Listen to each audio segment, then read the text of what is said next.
السلام علیکم، بسم اللہ الرحمن الرحیم۔ شب برات میں وہ 12 بدبخت لوگ جن کی مغفرت نہیں ہوتی۔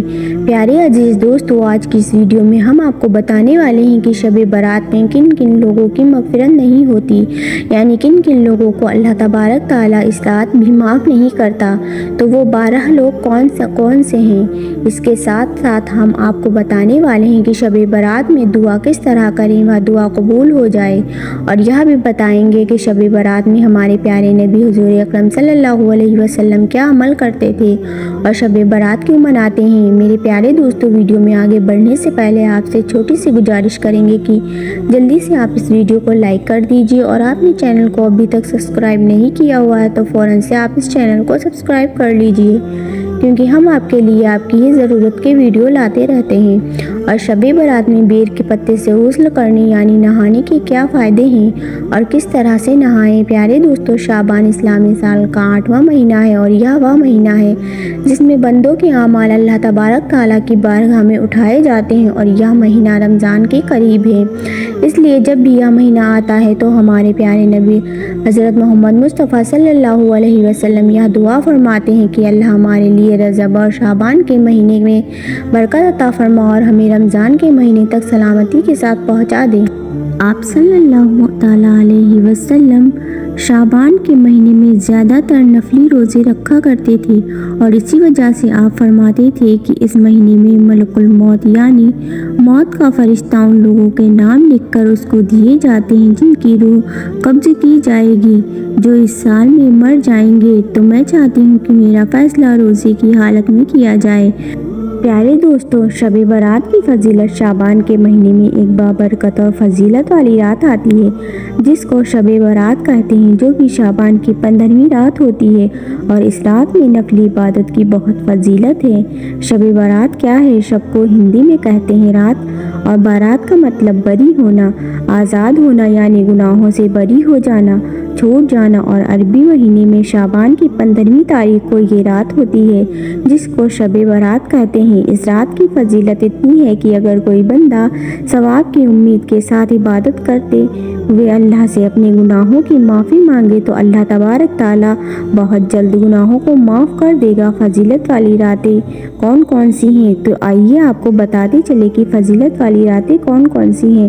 پیارے دوستو، پہلا نمبر میں لیلۃ القدر جو رمضان کے آخری عشرے میں ہوتی ہے، دوسرا عید الفطر کی رات، تیسرا عید الاضحیٰ عید قربانی کی رات، چوتھا 15ویں شعبان کی رات یعنی شب برات۔ اس رات کی کیا خاصیت ہے؟ جیسے پورے سال کا بجٹ سرکار پیش کرتی ہے کہ پورے سال کیا ہوگا، اسی طرح اس رات میں آنے والے سال کے تمام قدرتی کاموں کا لیکھا جوکھا اللہ تبارک تعالیٰ فرشتوں کو دے دیتا ہے، جیسے لوگوں کی زندگی اور موت وغیرہ۔ اس رات میں کیا کوئی خاص عبادت ہے؟ تو نہیں، اس رات میں کوئی خاص عبادت نہیں ہے جو سنت سے ثابت ہو۔ ہاں، نفلی عبادت کوئی بھی کر سکتا ہے، جیسے نفل نماز پڑھنا، قرآن کی تلاوت کرنا، اللہ کا ذکر کرنا، دعا کرنا، کیونکہ یہ رات بخشش کی رات ہے، اس لیے اللہ کے سامنے اپنے گناہوں کی معافی ضرور مانگنا۔ اس رات میں صلاۃ و تسبیح پڑھنا ضروری ہے تو نہیں، جیسا کہ میں نے اوپر کہا کہ اس رات میں کوئی عبادت خاص نہیں ہے۔ ہاں، نفلی عبادت جو بھی چاہے کر سکتے ہیں۔ جہاں تک صلاۃ و تسبیح کی بات ہے تو یہ نماز نفل ہے اور فضیلت والی ہے، آپ چاہیں تو پڑھ لیں، کیونکہ اس نماز کی اتنی فضیلت ہے کہ اس کو صرف اسی رات میں نہیں بلکہ پورے سال میں کئی بار پڑھنا چاہیے۔ اب بات آتی ہے کیا صلاۃ و تسبیح جماعت کے ساتھ پڑھی جا سکتی ہے؟ تو نہیں، نفل نماز جماعت کے ساتھ نہیں پڑھی جاتی بلکہ اسے الگ الگ اور اپنے طور پر پڑھیں۔ اس رات میں عبادت مسجد میں کریں یا گھر میں، تو ہمارے پیارے نبی حضرت محمد مصطفیٰ صلی اللہ علیہ وسلم نے فرمایا کہ اپنے گھروں کو قبرستان نہ بناؤ، مطلب یہ ہے کہ فرض نمازوں کے علاوہ نفل سنتوں کا ذکر سے اپنے گھر کو منور اور روشن کرو۔ اور اس رات میں عبادت نفلی ہے، اسی لیے یا گھر میں کریں تو زیادہ بہتر ہے، کیونکہ نفلی عبادت کے لیے لوگوں کو اکٹھا کرنا ٹھیک نہیں ہے، اور اپنے طور پر جتنا ہو سکے کرنا چاہیے۔ شب برات میں ہمارے پیارے آقا صلی اللہ علیہ وسلم کا کیا عمل تھا؟ حضرت عائشہ صدیقہ رضی اللہ تعالیٰ عنہا فرماتی ہیں کہ نبی کریم صلی اللہ علیہ وسلم 15ویں شعبان کو گھر تشریف لائے اور ابھی پورے کپڑے اتارے بھی نہیں تھے کہ پھر پہن لیے اور گھر سے نکل پڑے۔ میں بھی پیچھے پیچھے چلی گئی یہ دیکھنے کے لیے کہ آپ کہاں جا رہے ہیں۔ تلاش کرتے کرتے میں نے آپ کو دیکھا کہ آپ مسلمانوں کے قبرستان میں ہیں اور مومنوں کے لیے دعائیں مغفرت کر رہے ہیں۔ اب بتاتے ہیں کہ شب برات میں دعا کیسے کریں۔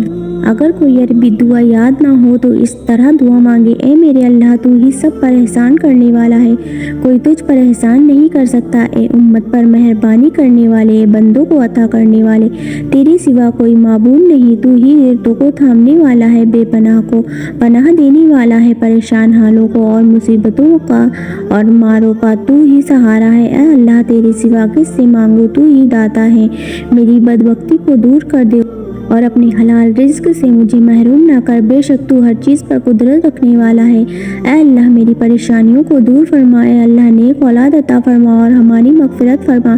اے اللہ، تمام گناہوں کو معاف فرما، وہ چھوٹے ہوں یا بڑے، جان بوجھ کر کیے گئے ہوں یا انجانے میں، اجالے میں کیے گئے ہوں یا اندھیرے میں۔ اے اللہ، آئندہ ہمیں گناہوں سے بچنے والا بنا دے اور اس گناہوں کی نحوست کو مٹا دے۔ اے اللہ، ایمان پر خاتمہ فرما دے، ہمارے ماں باپ، استاد اور تمام مسلمانوں کی مغفرت عطا فرما اور ان کی نیک دعاؤں کو قبول فرما دے۔ اے اللہ، ہمیں مانگنا نہیں آتا، ہمیں وہ سب عطا فرما دے جو نبی صلی اللہ علیہ وسلم نے تجھ سے مانگا اور جن چیزوں سے ہمارے نبی حضور صلی اللہ علیہ وسلم پناہ مانگی۔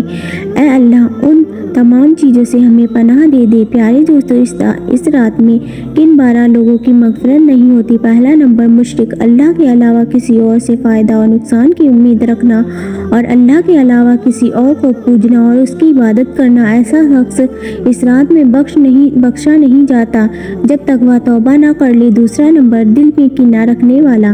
کینہ کسے کہتے ہیں؟ جب کسی آدمی کو کسی پر غصہ آتا ہے اور سامنے والا اتنا طاقتور ہے کہ اس پر غصہ نکالنے اور بدلہ لینے کی قدرت نہ ہو تو اس کو ضبط کرنے سے اس کے دل میں ایک قسم کا بوجھ ہو جاتا ہے، اسی کو کینہ کہتے ہیں۔ اس کا علاج یہ ہے کہ اس کو معاف کر کے اس کے ساتھ میل جول و تعلقات شروع کر دیے جائیں۔ تیسرے نمبر پر، رشتوں کو توڑنے والا۔ رشتہ داروں کے جو حکم ہم پر واجب ہیں ان کو ادا نہ کرنا، ان کے ساتھ بدسلوکی کرنا، تعلقات ختم کر دینا، یہ رشتوں کو توڑنے میں آتا ہے۔ ایسا شخص اس رات میں بخشا نہیں جائے گا۔ سلوار، ٹخنوں کے نیچے لٹکانے والا پاجامہ، شلوار یا لنگی ٹخنوں کے نیچے پہننے کے بارے میں حدیث کا فرمان ہے کہ اللہ تبارک تعالیٰ اس شخص کو طرف نظر رحمت نہیں فرماتا جو اپنا پاجامہ یا لنگی ٹخنوں کے نیچے لٹکائے۔ اس عمل کی وجہ سے بندہ اپنی بخشش نہیں کروا پاتا۔ پانچواں نمبر، والدین کا نافرمان۔ اس رات میں اللہ تبارک تعالیٰ کی رحمت سے محروم رہنے والا شخص وہ بھی ہے جو اپنے ماں باپ کا نافرمان ہو۔ چھٹا نمبر، محض شراب اور نشے کا عادی شخص معاف نہیں کیا جائے گا۔ ساتواں نمبر، ناحق قتل کرنے والا، یعنی بغیر کسی وجہ سے کسی کا قتل کرنے والا۔ آٹھواں نمبر، زنا کرنے والا، یعنی نامحرم کو دیکھنا، چھونا، بلا ضرورت بات کرنا اور ناجائز تعلقات رکھنا زنا ہے۔ اللہ تعالیٰ ان تمام گناہوں سے ہمیں بچائے، آمین۔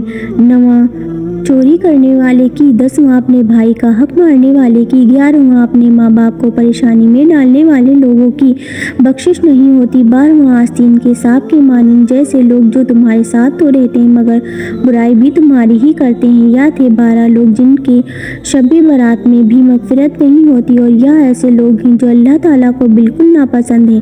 اللہ تعالیٰ ہمیں نیک راستے پر چلائے اور ہمیں حق بولنے اور نیک بات کرنے کی توفیق عطا فرمائے۔ اللہ تعالیٰ ہم سب بھائی بہنوں کو برائی سے بچائے اور آج پاک اور مبارک رات کے صدقے سے ہم سب جائز کام کرنے کی توفیق عطا فرمائے۔ جو اس دنیا سے جا چکے ان کی بھی مغفرت عطا فرمائے، اور جو ہمارے ساتھ دنیا میں موجود ہیں اللہ تعالیٰ انہیں صحت یاب کر دے۔ اس پاک اور مبارک رات کے صدقے سے اللہ تعالیٰ سب کی جائز مرادوں کو پورا فرمائے اور اللہ تعالیٰ ہم سب کو نیک راہ پر چلائے، آمین ثم آمین۔ اللہ پاک اس رات کے صدقے سے جو بھی دلی حاجت خواہش ہے اللہ تعالیٰ سب کو پوری فرما دے اور ہمیں 5 وقتہ نمازی بنائے اور ہمارا خاتمہ ایمان پر نصیب فرمائے، آمین اللہم آمین۔ پیارے دوستو، امید کرتی ہوں کہ آج کی ویڈیو آپ کو بہت پسند آئی ہوگی۔ ویڈیو پسند آئی ہو تو ویڈیو کو لائک کریں، شیئر کریں اینڈ چینل کو ضرور سبسکرائب کر دیں اور اپنے دوستوں احبابوں میں ضرور شیئر کریں، کیونکہ ہم آپ کے لیے ایسی ہی معلوماتی ویڈیو لاتے رہتے ہیں، تو ویڈیو کو ضرور لائک کریں۔ چلتی ایک بار پھر سے شب برات مبارک۔ اللہ آپ کو اپنے حفظ و امان میں رکھیں، دعاؤں میں یاد رکھیں۔ اللہ حافظ۔